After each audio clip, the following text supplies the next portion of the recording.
नमस्कार दोस्तों, स्वागत है आपका मुकेश क्लासेज में। मैं हूं मुकेश और गैस यहाँ पे आज मैं लेके आया हूँ बीएसटीसी एग्ज़ाम के लिए काफ़ी इंपॉर्टेंट क्वेश्चन।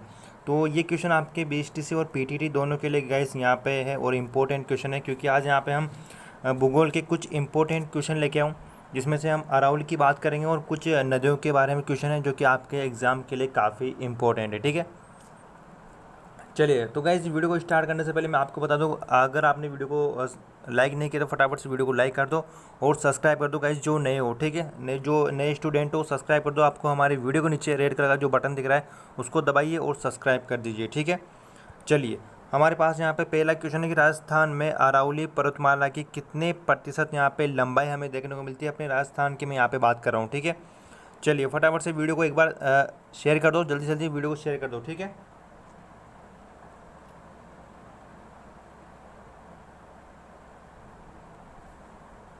चलिए दोस्तों, कितनी परसेंट लंबाई यहाँ पे राजस्थान में अरावली पर्वतमाला की कितनी प्रतिशत लंबाई हमें यहाँ पे देखने को मिलती है। तो इसका राइट आंसर क्या हो जाएगा? पहला इसका राइट आंसर हो जाएगा। ठीक है, सभी दोस्तों को हाय हेलो जो यहाँ पे कमेंट करें भाई, सभी को हाय हेलो। ठीक है, चलिए मुनीम खान, राम राम भाई। चलिए तो इसका राइट आंसर क्या हो जाएगा दोस्तों? पहला इसका राइट आंसर हो जाएगा 80% हमें अरावली पर्वतमाला की जो लंबाई है कितनी है अपने राजस्थान में, 80% है। ठीक है, चलिए अगला क्वेश्चन देखो और फटाफट से राइट आंसर दो इनका। ठीक है, आज मैं ज़्यादा टाइम नहीं लूँगा आपका, क्योंकि मेरे को भी थोड़ा यहाँ पे काम है आज, तो फटाफट से इनका राइट आंसर करते हैं और एक बार वीडियो को सभी शेयर कर दो। ठीक है, चलिए तो फटाफट से बताइए कि निम्न में से राजसमंद जिले में कौन सी पर्वत चोटी स्थित है। ठीक है, राजसमंद जिले को आपको बताना है कि निम्न में से राजसमंद जिले में कौन सी पर्वत चोटी स्थित है। बताइए फटाफट से। इसका राइट आंसर दोस्तों क्या होगा? राजसमंद जिले में कौन सी पर्वत चोटी हम यहाँ पे देखने को मिलती है। ठीक है, चलिए इसका राइट आंसर क्या हो जाएगा बताओ फटाफट से। इसका राइट आंसर दोस्तों क्या होगा? इसका राइट आंसर होगा जरगा। ठीक है, जो जरगा पहाड़ी है वो राजसमंद जिले के कुछ भाग में यहाँ पे आती है और जो जरगा है वो उदयपुर में भी है। ठीक है, उदयपुर और राजसमंद दोनों का यहाँ पे इसमें जरगा जो पहाड़ी है उदयपुर में आती है और राजसमंद में भी आती है। ठीक है, तो जरगा इसका राइट आंसर हो जाएगा। चलिए अगला देखो, अगला हमारे पास है कि राजस्थान का कौन सा भू आकृतिक भाग सबसे कम क्षेत्र में विस्तृत है। ठीक है, इनमें से कौन सा भाग है जो सबसे कम क्षेत्रफल में फैला हुआ है, ये आपको बताना है। ठीक है, चलिए बताओ फटाफट से, राजस्थान का कौन सा भू आकृतिक भाग है जो कि सबसे कम क्षेत्रफल में फैला हुआ है? कौन सा फैला हुआ है सबसे कम क्षेत्रफल में?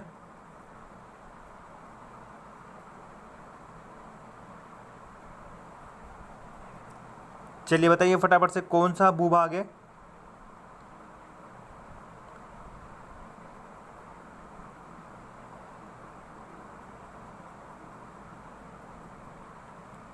चलिए दोस्तों, इसका राइट आंसर क्या होगा? इसका राइट आंसर हमारे पास हो जाएगा अरावली पर्वत क्षेत्र। ठीक है, ये जो अरावली पर्वत क्षेत्र है ये सबसे कम यहाँ पे फैला हुआ है। क्लियर है? तो इसका राइट आंसर क्या हो जाएगा? 20 का राइट आंसर होगा। ठीक है, क्षेत्रफल की हम यहाँ पे बात कर रहे हैं, जो अरावली का क्षेत्र जो हमारे पास है वो क्षेत्रफल में काफ़ी कम फैला हुआ है। इसकी लंबाई तो बहुत अधिक है, लेकिन जो क्षेत्रफल है वो कम यहाँ पर फैला हुआ है। ठीक है, लंबाई तो इसकी बहुत ज़्यादा है अपने राजस्थान में अरावली की, लेकिन जो क्षेत्रफल है इसका कम यहाँ पर देखने को मिलता है। क्लियर है? चलिए अगला देखो, अगला गाइस हमारे पास है राजस्थान राज्य का कौन सा नगर तस्तरी नुमा बेसिन पर बसा हुआ है। ठीक है, राजस्थान का जो कौन सा नगर है जो कि तस्तरी नुमा बेसिन पर बसा हुआ है?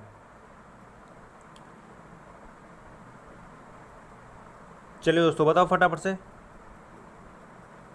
सुंदरलाल वेरी गुड, हनुमान भाई चलिए आपका भी सही है। राजस्थान का कौन सा नगर है जो तसरी नुमा बेसिन में फैला हुआ है? ठीक है, इसका राइट आंसर क्या हो जाएगा? इसका राइट आंसर 20 का राइट आंसर होगा। ठीक है, उदयपुर इसका राइट आंसर हो जाएगा। चलिए अगला क्वेश्चन देखो, अगला क्वेश्चन आप अपने पास है कि भौमट क्या है। ठीक है, भौमट का जो क्षेत्रफल है वो आपको बताना है, इनमें से कौन सा भौमट का क्षेत्रफल है। इसके बारे में हम पहले भी चर्चा कर चुके हैं, काफ़ी बार मैंने ये वाला क्वेश्चन आपको बताया है और गाइस इंपॉर्टेंट क्वेश्चन है, कई बार पूछा जाता है। ठीक है, एग्जाम में कई बार पूछा जाता है। तो बताइए भौमट जो है वो क्या है?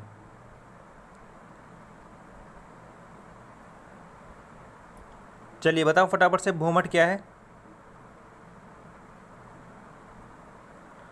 इसका राइट आंसर क्या हो जाएगा, इसका राइट आंसर है भूमठ। ठीक है, भूमठ इसका राइट आंसर क्या हो जाएगा। देखिए डूंगरपुर का जो आसपास का क्षेत्र होता है इसको भूमठ कहा जाता है। ठीक है, डूंगरपुर का जो आसपास का क्षेत्रफल है इसको भूमठ के नाम से जाना जाता है। तो याद कर लेना, इंपॉर्टेंट है, कई बार एग्जाम में पूछा जाता है। ठीक है, चलिए अगला क्वेश्चन देखो। अगला क्वेश्चन अपने पास ही राजस्थान में अरावली श्रृंखला की जो समुद्र तल से ऊंचाई हमें देखने को मिलती है वो कितनी है। चलिए राजस्थान में जो अरावली श्रृंखला है, अरावली जो पर्वतमाला है अपने राजस्थान में, इसकी जो समुद्र तल से ऊंचाई है वो कितनी देखने को हमें यहाँ पे मिलती है। वेरी गुड दोस्तों, काफ़ी बच्चों ने राइट आंसर दिया। इसका राइट आंसर क्या हो जाएगा, 930 मीटर। ठीक है, 930 मीटर समुद्र तल से ऊंचाई है अरावली पर्वतमाला की। क्लियर है, तो पहला इसका राइट आंसर हो जाएगा। अगला देखो, और गाइस पूरी की पूरी वीडियो में काफ़ी अच्छे अच्छे इंपॉर्टेंट क्वेश्चन है आपके लिए। ठीक है, अगला क्वेश्चन है कि निम्न में से अरावली पर्वतमाला का जो विस्तार है सबसे कम राजस्थान के कौन से जिले में हमें देखने को मिलता है। जो अरावली पर्वतमाला है सबसे कम विस्तार कौन से जिले में हमें यहाँ पे देखने को मिलता है अरावली पर्वतमाला का। चलिए, तो सबसे कम विस्तार हमें कौन से जिले में देखने को मिलेगा।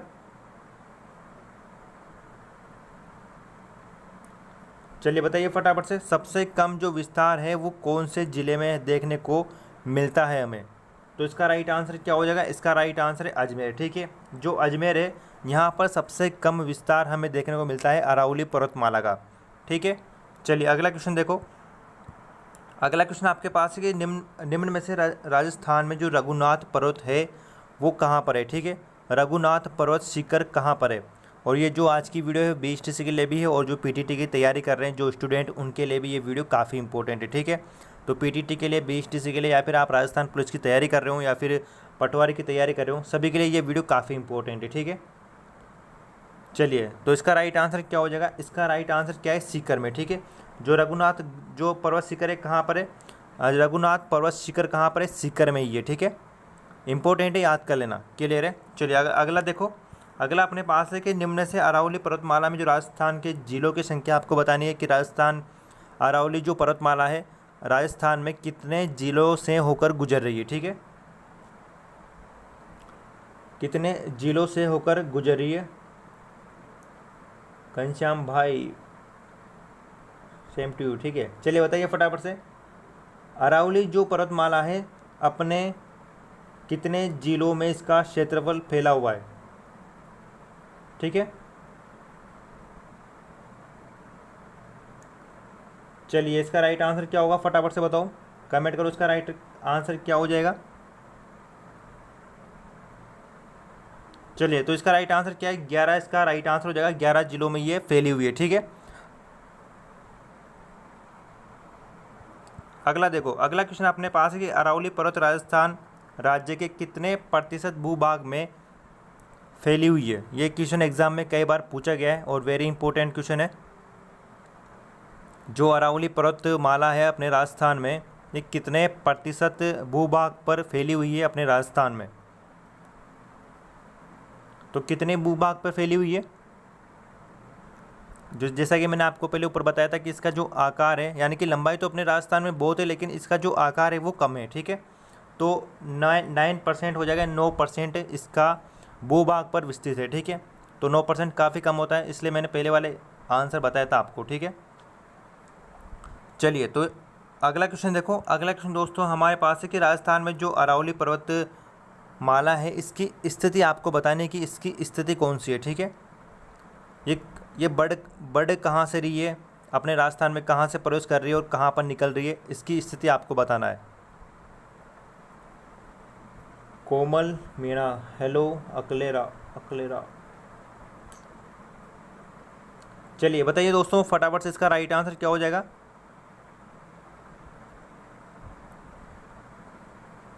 देखिए जो अरावली पर्वतमाला है वो दक्षिण पश्चिम से निकल रही है और उत्तर पूर्व में जा रही है। ठीक है, यानी कि जो अपना राजस्थान है दोस्तों, ये अपना राजस्थान हो जाएगा। जैसे कि मान लीजिए मैं डेमो आपको बता रहा हूँ, तो इस तरह से यहाँ पे चल रही है अरावली पर्वतमाला और न्यूज जा रही है। ठीक है, क्लियर है, यानी कि दक्षिण पश्चिम से ये कहाँ जा रही है, उत्तर और पूर्व की ओर जा रही है। ठीक है, क्लियर है, ये अपने अरावली पर्वतमाला का मैप यहाँ पे मैंने बताया आपको समझाने के लिए। तो दक्षिण पश्चिम से उत्तर पूर्व की ओर ही जा रही है। क्लियर है। चलिए अगला देखो, किस नदी के प्रवाह क्षेत्र को राजस्थान में छप्पन का मैदान कहा जाता है? वो कौन सी नदी है जिसके प्रवाह क्षेत्र को राजस्थान में छप्पन का मैदान कहा जाता है? ठीक है, काफ़ी अच्छा क्वेश्चन है। BST से मैं ये क्वेश्चन 2-3 बार पूछ लिया गया है। चलिए बताइए फटाफट से, राजस्थान में जो छप्पन का मैदान है, कौन सी नदी छप्पन का मैदान यहाँ पे बनाती है? राइट आंसर क्या हो जाएगा? माही इसका राइट आंसर हो जाएगा। ठीक है, तो 20 का राइट आंसर है। अगला क्वेश्चन देखो, अगला क्वेश्चन हमारे पास है कि निम्न में से राजस्थान की जो आंतरिक जल प्रवाह की नदी है, यानी नदी नहीं है, वो आपको बताना है। ठीक है, राजस्थान में जो आंतरिक जल प्रवाह की नदी इनमें से कौन सी नहीं है, वो आपको बताना है। आंतरिक जल प्रवाह की नदी कौन सी नहीं है? भाई घग्गर तो है। ठीक है, आंतरिक प्रवाह की जो नदी कौन सी है?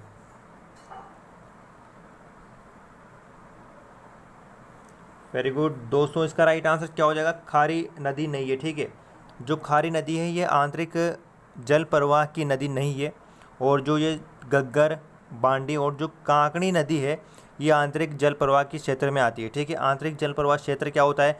यानी कि जो नदी निकलती है और थोड़ी दूर जाके विलुप्त हो जाती है, उसको आंतरिक जल प्रवाह की नदी कहा जाता है। ठीक है, तो आंतरिक जल प्रवाह की नदियाँ क्या होती है? जो नदी अपना जल किसी नदी में नहीं डालती है, उसको आंतरिक प्रवाह की नदियाँ कहा जाता है। ठीक है, यानी कि जो घग्गर है, ये घग्गर किसी भी नदी में अपना जल नहीं डालती है, इसलिए घग्गर आंतरिक प्रवाह की नदी है, और ये तीनों भी आंतरिक प्रवाह की नदियाँ है। ठीक है, चलिए अगला क्वेश्चन देखो, निम्न में से चूरू जिले में प्रवाहित होने वाली नदी का नाम आपको बताना है। ठीक है, चूरू जिले में कौन सी नदी प्रवाहित होती है?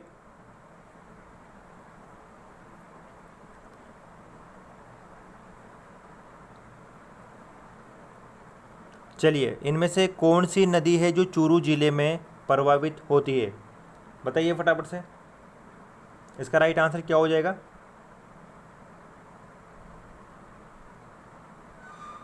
चलिए, तो इसका राइट आंसर क्या हो जाएगा? कोई भी नदी यहाँ पे नहीं निकलेगी। ठीक है, आपको पता है कि बीकानेर और जो चूरू है, इनमें कोई भी नदियाँ यहाँ पर प्रवाहित नहीं होती है। ठीक है, बीकानेर और चूरू में कोई भी नदी प्रभावित नहीं होती, यहाँ पे कोई भी नदी नहीं है बीकानेर और चूरू में। ठीक है, चलिए अगला क्वेश्चन देखो, निम्न में से जोजड़ी और सूकड़ी है, ये किसकी सहायक नदियाँ हैं? जोजड़ी और सूकड़ी किसकी सहायक नदियाँ हैं? कई बार एग्जाम में पूछा गया क्वेश्चन है, वेरी इंपॉर्टेंट है। ठीक है, वेरी इंपॉर्टेंट क्वेश्चन है, कई बार एग्जाम में पूछा गया क्वेश्चन है कि जोजड़ी किसकी सहायक नदी है, ये ज़्यादातर पूछा जाता है, तो याद कर लेना, जिसको याद नहीं हो, इम्पोर्टेंट है। जोजड़ी तो आपको याद कर लेनी है। ठीक है, कि जो जोजड़ी है वो किसकी सहायक नदी है, एग्जाम में कई बार पूछा जाता है। किसकी सहायक नदी है? यहाँ पे देखो, लूणी जो नदी है, लूणी नदी की सहायक नदी है जोजड़ी और सूगड़ी। ठीक है, क्लियर है, लूणी नदी इसका राइट आंसर हो जाएगा। अगला देखो, चलिए, राजस्थान में बनास नदी का जो उद्गम होता है वो कहाँ से होता है? मैं आप सभी के लिए एक और जो नई वीडियो यहाँ पे लेके आऊँगा, उसमें अपन सारी नदियों के बारे में बात करेंगे, जितने भी एग्ज़ाम में क्वेश्चन आए हुए हैं नदियों से अपने राजस्थान में, उनके बारे में चर्चा करेंगे, और कौन कौन सी नदियों के इंपॉर्टेंट क्वेश्चन बनते हैं उनके बारे में बात करेंगे। ठीक है, 50 इंपॉर्टेंट क्वेश्चन लेके आऊँगा नदियों के ऊपर केवल। चलिए, तो राजस्थान में जो बनास नदी का उद्गम कहाँ से होता है, बताइए फटाफट से। बनास नदी का जो उद्गम होता है वो कहाँ से होता है? इसका राइट आंसर क्या हो जाएगा? इसका राइट आंसर खमनोर की पहाड़ियाँ। ठीक है, खमनोर की पहाड़ियाँ कहाँ पर है? खमनोर की पहाड़ियाँ राजसमंद में। तो भाई बनास नदी का जो उद्गम होता है वो राजसमंद जिले से होता है। क्लियर है, चलिए, खमनोर की पहाड़ियाँ, और बनास पे जाके चंबल में मिल जाती है। ठीक है, सवाई माधोपुर जो ज़िला है वहाँ पर रामेश्वर जगह है, रामेश्वर जगह में ये चंबल में मिल जाती है। ठीक है, चलिए अगला क्वेश्चन देखो, राजस्थान में खारे पानी की जो सर्वाधिक झीलें हैं वो कौन से ज़िले में हमें देखने को मिलती है? ठीक है, राजस्थान में खारे पानी की जो सर्वाधिक झीलें कौन से ज़िले में हमें देखने को मिलती है? बताइए फटाफट से। हाँ जी घनश्याम जी, रामेश्वर सवाई माधोपुर में है, वहाँ पर मिल जाती है बनास। ठीक है, जहाँ पर त्रिवेणी संगम हमें देखने को मिलता है रामेश्वर में। चलिए, तो राजस्थान में जो खारे पानी की सर्वाधिक जो झीलें हैं वो कहाँ पर है? नागौर में। क्लियर है? जो नागौर जिला है यहाँ पर सर्वाधिक खारे पानी की झीलें हैं, तो 20 का राइट आंसर हो जाएगा। चलिए अगला क्वेश्चन देखो, राजस्थान में चंबल नदी का जो सर्वप्रथम प्रवेश होता है वो कौन से ज़िले से होता है? राजस्थान में चंबल नदी का जो सर्वप्रथम प्रवेश होता है वो कौन से ज़िले में होता है? बताइए फटाफट से। राजस्थान में चंबल नदी का प्रवेश चलिए कहाँ से होता है? चित्तौड़गढ़ से। ठीक है, चित्तौड़गढ़ में एक जगह है बेंसरोडगढ़, इसके आसपास का एरिया बेंसरोडगढ़ से के पास से चंबल नदी गुजर यानी कि आती है अपने चित्तौड़गढ़ में, राजस्थान में प्रवेश करती है। ठीक है, जहाँ पर बेंसरोडगढ़ काफ़ी दुर्ग बना हुआ है। चलिए अगला देखो, अगला आपके पास है कि निम्न में से कौन सी नदी अरब सागर में गिरती है? ठीक है, इनमें से कौन सी नदी है जो कि अरब सागर में जाकर गिरती है?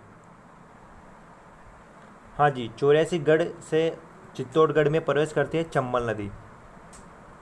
ठीक है, 84गढ़ चित्तौड़गढ़। बताइए फटाफट से, निम्न में से कौन सी नदी है जो अरब सागर में गिरती है? चलिए, और यार अगर आपको कोई इंपॉर्टेंट क्वेश्चन यहाँ पे लगता है तो लिख लिया करो अपनी बुक में। अगर आपको याद नहीं होता है और याद हो जाता है यहाँ पर तो अच्छी बात है, और नहीं होता है तो जैसे डायरेक्टली लिख लिया करो। ठीक है, चलिए तो इसका राइट आंसर क्या हो जाएगा? पश्चिमी बनास इसका राइट आंसर होगा। ठीक है, यानी कि जो अरब सागर में गिरती है, कौन सी नदी गिरती है? पश्चिमी बनास अरब सागर में जाकर गिरती है। चलिए अगला क्वेश्चन देखो, निम्न में से कर्क रेखा को 2 बार जो काटती है वो कौन सी नदी है? देखो, जो अगर आप नोट्स बनाते हो गैस, तो नोट्स बनाने का जो सही तरीका होता है वो ये होता है कि जैसे कि आप यहाँ पे लिख रहे हो कि कर्क रेखा 2 बार काटती है, यानी कि कर्क रेखा को 2 बार काटने वाली नदी कौन सी है, तो डायरेक्ट उसके सामने उसका आंसर लिखा करो।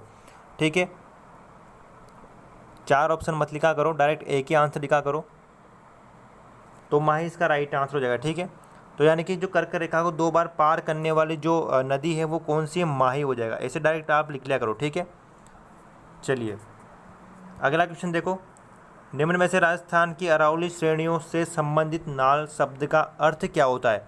जो नाल शब्द होता है इसका अर्थ आपको बताना है। ठीक है, नाल होता क्या है? चलिए बताइए। Vikram, Manish, mehndi artist, very good. चलिए तो बताइए फटाफट से, नाल होता क्या है? तो देखो यहाँ पे नाल होता क्या है। ठीक है, जो नाल होता है दोस्तों, ये तंग रास्ता होता है जिसको हम दर्रा भी बोलते हैं। ठीक है, यानी कि जो 2 पहाड़ियाँ होती है दोस्तों, 2 पहाड़ियों के बीच में कोई जो रास्ता बनाया होता है उसी रास्ते को हम दर्रा कहते हैं। ठीक है, 2 पहाड़ियों के बीच में, जैसे कि अगर आपने कभी पहाड़ों पे सफ़र किया हो तो जो रास्ते होते हैं उन्हें को ही दर्रा कहा जाता है। क्लियर है? चलिए अगला क्वेश्चन देखो, अगला क्वेश्चन आपके पास कि मध्य अरावली क्षेत्र में सर्वाधिक ऊंचाई पर स्थित चोटी कौन सी है? ठीक है, मध्य अरावली की हम यहाँ पे बात कर रहे हैं, और मध्य अरावली क्षेत्र की सर्वाधिक ऊंचाई पर जो स्थित चोटी है वो कौन सी है? मध्य अरावली। ठीक है, मध्य अरावली क्षेत्र की सर्वाधिक ऊंचाई पर जो चोटी है वो कौन सी है? और आप सभी को पता होगा कि अरावली पर्वतमाला की सबसे ऊंची चोटी कौन सी है? ऊंची चोटी है गुरु शिखर। ठीक है, सबसे ऊंची चोटी कौन सी है? गुरु शिखर है। और मध्य अरावली की यहाँ पे हम बात कर रहे हैं तो इसका राइट आंसर क्या हो जाएगा? तारागढ़ इसका राइट आंसर हो जाएगा। ठीक है, तारागढ़ कहाँ पर है? सभी को पता है, अजमेर में तारागढ़। ठीक है, अजमेर में तारागढ़ है। चलिए अगला क्वेश्चन देखो, स्थलाकृति की दृष्टि से राजस्थान के किस प्रदेश को एक विशाल इंसलेबर्ग की संज्ञा दी गई है? चलिए बताइए फटाफट, इसका राइट आंसर क्या होगा? किसी को पता हो तो बताइए।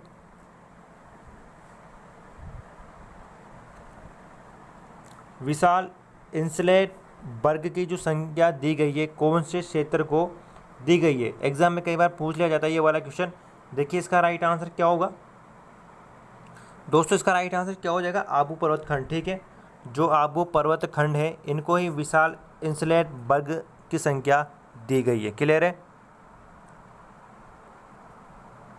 चलिए वेरी गुड, काफ़ी बच्चों ने इसका राइट आंसर दिया। सभी को धन्यवाद आप सभी के लिए। चलिए, सर्वोच्च गुरु शिखर की जो ऊंचाई है वो आपको बतानी है। BST से एग्ज़ाम में पूछा गया क्वेश्चन था, ठीक है। BST से एग्ज़ाम शायद 2019, हाँ शायद 2019 में देखना, शायद इसको पूछा गया था एग्ज़ाम में। BST से एग्ज़ाम 2019 का शायद ये क्वेश्चन है, ये पूछा गया था फिट में, ठीक है।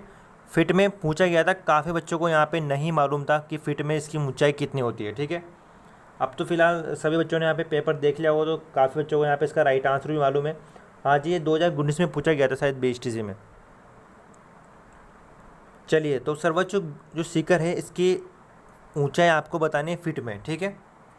चलिए, तो इसका राइट आंसर क्या हो जाएगा? इसका राइट आंसर 20 का राइट आंसर है। याद कर लेना, इंपॉर्टेंट है, क्योंकि आजकल जो ऊंचाई है गुरु शिखर की वो फीट में पूछी जाती है, ठीक है। हाँ जी घनश्याम जी, 2019 में पूछा गया था। हाँ जी ठीक है, चलो, तो इसका राइट आंसर क्या हो जाएगा? 20 का राइट आंसर हो जाएगा। क्लियर है? चलिए अगला क्वेश्चन देखो। अरावली प्रदेश को कितने उप प्रदेशों में यहाँ पे बांटा गया है या फिर विभक्त यहाँ पे किया गया है, ठीक है। जो अरावली प्रदेश है इसको कितने उप प्रदेशों में बांटा गया है, ठीक है। ये आपको बताना है, बताओ फटाफट से। कितने भागों में बांटा गया है? अरावली प्रदेश को कितने उप प्रदेशों में बांटा गया है? निक्कू मोदी जालो, ठीक है। मुहिम खान, नक्शा मेघवाल। भाई फोरम की डेट अभी नहीं आई है, अभी कोरोना चल रहा है ना, फोरम थोड़ा लेट भरेंगे, ठीक है। तो देखिए दोस्तों, 3 भागों में इसको बांटा गया है। जो अरावली प्रदेश है इसको 3 उपभागों में यहाँ पे बांटा गया है। क्लियर है? चलिए, 3 इसका राइट आंसर हो जाएगा। हाँ भाई, मैं आपको ही बता रहा हूँ मेघवाल भाई, फोरम की डेट अभी नहीं आई है। कॉलेज के एग्ज़ाम आपके होंगे, ये समझ सोचना कि कॉलेज के एग्ज़ाम नहीं होंगे, कॉलेज के एग्ज़ाम आपके होंगे। चलिए अगला बताओ, राजस्थान का कौन सा भौतिक प्रदेश जल विभाजन का कार्य करता है? कौन सा भौतिक प्रदेश है जो जल विभाजन का कार्य यहाँ पे करता है, ठीक है। तो इसका राइट आंसर क्या हो जाएगा?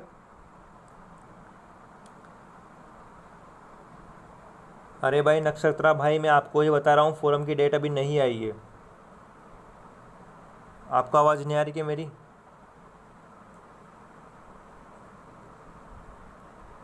चलिए, तो इसका राइट आंसर दोस्तों क्या हो जाएगा? मध्य अरावली जो प्रदेश है ये जल विभाजन का कार्य करता है, ठीक है। आपको पता होगा कि जो 50 सेंटीमीटर की जो वर्षा होती है, जो रेखा है 50 सेंटीमीटर वाली, ये 50 सेंटीमीटर वाली जल विभाजन का कार्य करती है, ठीक है। तो ये जो रेखा है ये अरावली के पास में ही होकर गुजर रही है, तो मध्य अरावली का जो प्रदेश भाग है ये जल विभाजन का कार्य करता है, ठीक है। और रेखा अगर आपसे पूछी जाती है तो 50 सेंटीमीटर रेखा है जो कि जल विभाजन का कार्य करती है। चलिए अगला देखो, अगला आपके पास के नियम में से राजस्थान में जो हर्ष की पहाड़ियाँ हैं वो कहाँ पर है? राजस्थान में हर्ष की जो पहाड़ियाँ हैं दोस्तों ये कहाँ पर है, ठीक है। कैसे? अरे भाई मेरी आवाज़ नहीं आ रही क्या आपको? यार कमेंट करना तो कोई, मेरी आवाज़ आ रही नहीं आ रही आपको?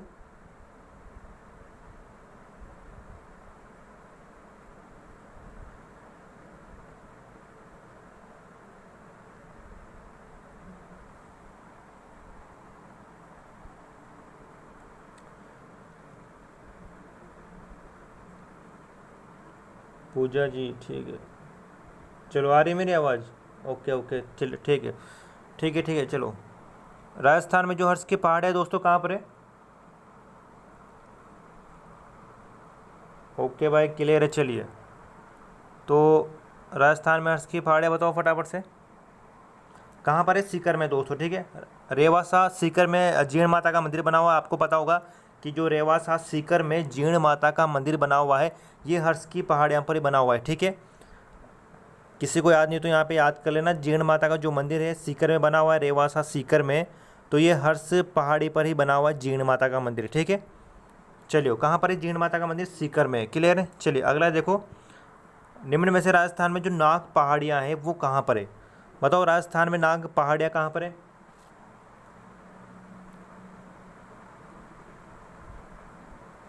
मुकेश मीणाबाई, हाँ जी, चौहानों की कुल देवी, सही है। चलिए, नाग पहाड़ियाँ कहाँ पर है बताओ फटाफट से। काफ़ी अच्छा टॉपिक है यार, जैसे कि पहाड़ियाँ होगी या फिर नदियाँ होगी, ये काफ़ी अच्छा और इम्पोर्टेंट टॉपिक होते हैं एग्ज़ाम के लिए, हर बार एग्ज़ाम में क्वेश्चन आते हैं यहाँ से, ठीक है। चलिए, तो नाग पहाड़ी कहाँ पर दोस्तों? अजमेर में। वेरी गुड, काफ़ी बच्चों ने राइट आंसर दिया, अजमेर में नाग पहाड़ी हो जाएगी, ठीक है। चलिए अगला देखो, कर्नम जेम्स टोड है, ये जो घोड़े वाले बाबा हैं, राजस्थान में अरावली की किस चोटी को इन्होंने संतों का शिखर कहा है? घोड़े वाले बाबा जो हैं कर्नम जेम्स टोड, इनका जो घोड़ा है वो कोटा में मरा था, इसलिए कोटा में घोड़ा वाला चौराहा है। अगर कोई स्टूडेंट को नहीं पता कि कोटा में काफ़ी बड़ा चौराहा बना हुआ है, घोड़ा वाला चौराहा, तो भाई जो कोटा में इनका घोड़ा वहीं पर ही मरा था, ठीक है। चलिए, इनको घोड़े वाले बाबा क्यों कहा जाता है? क्योंकि इन्होंने जो अपना राजस्थान का इतिहास लिखा था वो अपने घोड़े पर बैठकर इन्होंने, यानी कि घूमा था इन्होंने, ये पूरे राजस्थान में जो इन्होंने घूमा था वो अपने घोड़े पर बैठकर ही घूमा था, ठीक है। इसी कारण इनको घोड़े वाले बाबा कहा जाता है। इतना बड़ा लॉजिक भी नहीं है। हाँ जी, तो इसका राइट आंसर दोस्तों क्या हो जाएगा? इसका राइट आंसर है गुरु शिखर, ठीक है। तो गुरु शिखर को इन्होंने संतों का शिखर कहा था, गुरु शिखर को। आप सभी को पता है गुरु शिखर कहाँ पर है? चलिए, ठीक है, सिरोही में। Okay, annals and activity of Rajasthan, इन्होंने बुक लिखी थी, पश्चिमी भारत की यात्रा, पश्चिमी राजस्थान की यात्रा, 2 बुक इन्होंने लिखी थी। चलिए अगला क्वेश्चन आपके पास है कि निम्न में से राजस्थान की दूसरी सबसे ऊंची चोटी आपको बतानी है, ठीक है। राजस्थान में दूसरी सबसे ऊंची चोटी कौन सी है?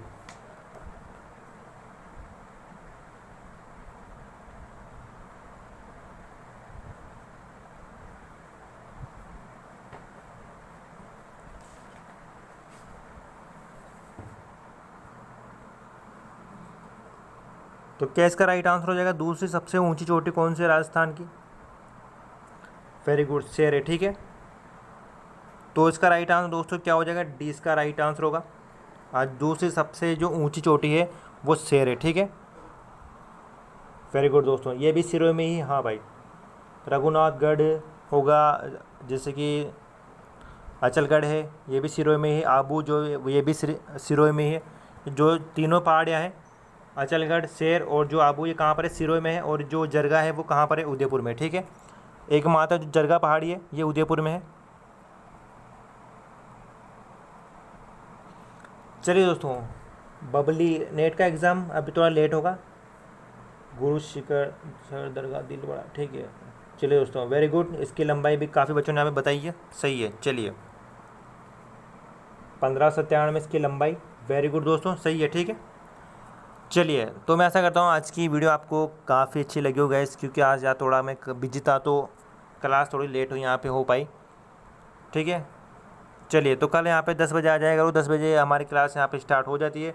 और गाइस मैं आशा करूँगा कि आपके लिए एक अलग से नदियों के ऊपर और एक जो चोटियाँ हैं हमारी, इनके ऊपर एक अलग सी वीडियो बना के डाल दूँगा, ठीक है, जिसमें इंपॉर्टेंट क्वेश्चन होंगे, नदियाँ होगी, झीलें होगी, इनकी अलग से एक वीडियो बना के डालूंगा जो कि आपके एग्ज़ाम के लिए काफ़ी इंपॉर्टेंट होगी, ठीक है। और गाइस मैं आपको बता दूं कि संडे को हमारी कोई भी क्लास नहीं लगती है, तो कल आप मत आना भाई, संडे को हमारी क्लास नहीं होती है, ठीक है। संडे को ऑफ रहता है क्योंकि मेरे को थोड़ा टाइम चाहिए, क्योंकि मैं भी काफ़ी बिजी रहता हूँ गाइस, दिन भर पढ़ाई, फिर आपको पढ़ाना, नोट्स बनाना, बहुत काम होते हैं मेरे को भी, मैं अकेला बंदा क्या क्या करूँ यार। ठीक है दोस्तों, तो मिलते हैं मंडे को हमारी क्लास लगेगी। भाई मैं अभी आपको बता रहा हूँ कि संडे को हमारी कोई भी क्लास नहीं लगती है, ठीक है, क्योंकि काफ़ी बच्चे हैं मेरे को व्हाट्सअप करते हैं कि सर क्लास है नहीं है, तो मैं अभी बता रहा हूँ आपको कि क्लास नहीं लगेगी। और गाइस यार वीडियो को लाइक कर दो, शेयर कर दो, जो नए हो सब्सक्राइब कर दो हमारे यूट्यूब चैनल को। मिलते हैं मंडे को, ठीक है, बाय बाय, गुड नाइट।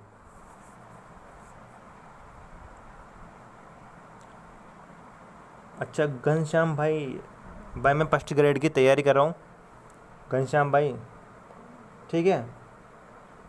फ़िलहाल तो फर्स्ट ग्रेड की तैयारी है, अब देखते हैं आगे क्या होता है। चलिए गुड नाइट दोस्तों।